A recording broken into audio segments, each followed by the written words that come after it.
રાજકોટમાં લાલો ફિલ્મના પ્રમોશન દરમિયાન ક્રિસ્ટલ મોલમાં અફરાતફરીનો બનાવ બન્યો હતો, જેને લઈને કલાકારોની મુશ્કેલીમાં વધારો થઈ શકે છે.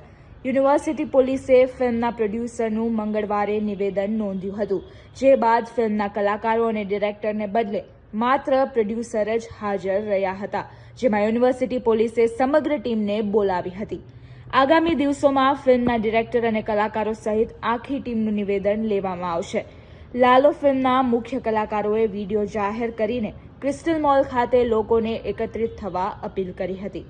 ઉલ્લેખનીય છે કે આયોજકોએ પોલીસની પૂર્વ મંજૂરી વિના કાર્યક્રમ યોજી નાના ભૂલકાઓના જીવ જોખમમાં મૂક્યા હતા. ક્રિસ્ટલ મોલના મેનેજર સમીર વિસાણી વિરુદ્ધ માત્ર જાહેરનામા ભંગનો ગુનો નોંધાયો છે. યુનિવર્સિટી પોલીસ આગામી સમયમાં ફિલ્મના કલાકારો સામે કે ડિરેક્ટર સામે શું કાર્યવાહી કરે તે છે સૌથી મોટો સવાલ.